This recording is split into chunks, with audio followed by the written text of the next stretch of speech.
पूरी दुनिया में आपने भगवान शिव को हमेशा नंदी की सवारी करते देखा होगा, लेकिन भारत में एक ऐसी जगह है जहां महादेव नंदी पर नहीं बल्कि एक मेंढक की पीठ पर सवार हैं। इतना ही नहीं, यहाँ नंदी बैठे हुए नहीं बल्कि अपने प्रभु को देखने के लिए खड़े हैं। कहते हैं इस मेंढक मंदिर में मांगी गई मुराद कभी खाली नहीं जाती। लेकिन आखिर एक राजा को मेंढक का मंदिर क्यों बनाना पड़ा?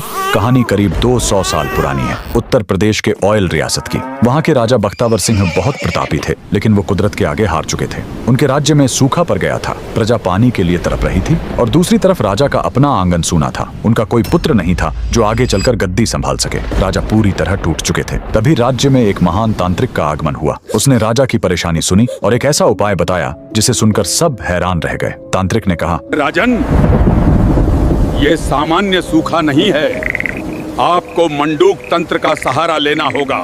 मेंढक ही वो जीव है जो बादलों को बुलाता है।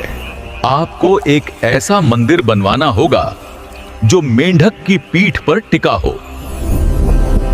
राजा ने तांत्रिक की बात मान ली। निर्माण शुरू हुआ, लेकिन इसमें सीमेंट या चूने का इस्तेमाल नहीं किया गया। इस मंदिर को अमर बनाने के लिए पत्थरों को औरत की दाल और गुड़ के पेस्ट से जोड़ा गया। जमीन से 100 फीट ऊपर एक विशाल पत्थर के मेंढक की आकृति बनाई गई और उसी के ऊपर यह भव्य मंदिर खड़ा किया गया। मंदिर तो बन गया, लेकिन प्राण प्रतिष्ठा के लिए राजा खुद नर्मदा नदी से पवित्र नर्मदेश्वर शिवलिंग लेकर आए। और फिर वही हुआ जिसका सबको इंतजार था। जैसे ही पूजा शुरू हुई, आसमान में काले बादल छा गए और राज्य में झमाझम बारिश हुई। इतना ही नहीं, कुछ समय बाद राजा को पुत्र रत्न की प्राप्ति भी हुई। आज भी यूपी के लखीमपुर खीरी में यह मंदिर शान से खड़ा है। इस अद्भुत मेंढक मंदिर के लिए कमेंट में लिखें, हर हर महादेव।